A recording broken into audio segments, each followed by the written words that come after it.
عید الفطر کا دن کیا ہے اور اس میں کیا کیا کرنا چاہیے؟ ویڈیو دیکھنے سے پہلے آپ حضرات کو ہم عید الفطر کی مبارکباد دیتے ہیں اور ساتھ اپنے چینل کے سبسکرائب کرنے کا بھی کہہ دیتے ہیں۔ عید الفطر مسلمانوں کے لیے بہت زیادہ خوشی کا دن ہے۔ اس دن کو آسمانوں میں یوم الجائزہ یعنی انعام کا دن اور اس کی رات کو لیلۃ الجائزہ یعنی انعام کی رات کہہ کر پکارا جاتا ہے۔ ایک لمبی حدیث کا کچھ حصہ یہاں نقل کیا جاتا ہے جس سے اس دن اور رات میں اللہ تعالیٰ کی طرف سے اس کے بندوں کے ساتھ ہونے والے معاملے کا اندازہ ہو سکتا ہے۔ فرمایا، پھر جب عید الفطر کی رات ہوتی ہے تو آسمانوں میں اس کا نام لیلۃ الجائزہ یعنی انعام کی رات سے لیا جاتا ہے، اور جب عید کی صبح ہوتی ہے تو اللہ رب العزت فرشتوں کو تمام شہروں کی طرف بھیجتے ہیں۔ وہ زمین پر اتر کر تمام گلیوں راستوں کے سروں پر کھڑے ہو جاتے ہیں اور ایسی آواز سے جس کو جن و انس کے سوا ہر مخلوق سنتی ہے پکارتے ہیں کہ اے امتی محمدیہ علی صاحبہم الصلاۃ والسلام، اس رب کریم کی بارگاہ کی طرف چلو جو بہت زیادہ عطا کرنے والا ہے اور بڑے سے بڑے قصور کو معاف فرمانے والا ہے۔ پھر جب لوگ عیدگاہ کی طرف نکلتے ہیں تو حق تعالی شانو فرشتوں سے دریافت فرماتے ہیں، کیا بدلہ ہے اس مزدور کا جو اپنا کام پورا کر چکا ہو؟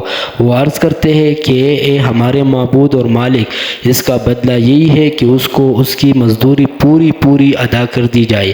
تو اللہ تعالیٰ ارشاد فرماتے ہیں، فرشتوں میں تمہیں گواہ بناتا ہوں کہ میں نے ان کو رمضان کے روزوں اور تراویح کے بدلے میں اپنی رضا اور مغفرت عطا کر دی۔ اس کے بعد اللہ تعالیٰ اپنے بندوں سے خطاب فرما کر ارشاد فرماتے ہیں، اے میرے بندو مجھ سے مانگو، میرے عزت کی قسم، میرے جلال کی قسم، آج کے دن اپنے اس اجتماع میں مجھ سے اپنی آخرت کے بارے میں جو سوال کرو گے عطا کروں گا، اور دنیا کے بارے میں جو سوال کرو گے اس میں تمہاری مصلحت پر غور کروں گا۔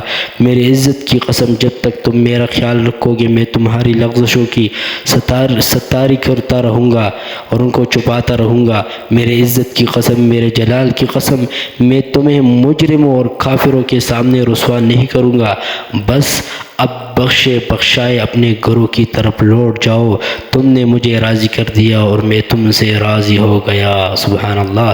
بس فرشتے اس اجر و ثواب کو دیکھ کر جو اس امت کو افطار کے دن ملتا ہے خوشیاں مناتے ہیں اور کھل جاتے ہیں۔ اللہم اجعلنا منہم، آمین آمین۔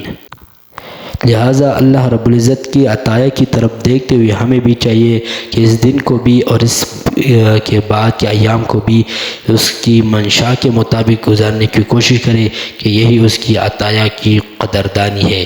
اللہ ہمارے ساتھ اتنی احسان کرتے ہیں تو ہمیں بھی چاہیے کہ اللہ کی نافرمانی سے روک جائے، اللہ کی فرمان برداری شروع کر دے، حضور کی سنتوں کو اپنائے اور آئندہ آنے والی زندگی کو اللہ اور اس کی رسول کی منشاہی زندگی پر گزارے۔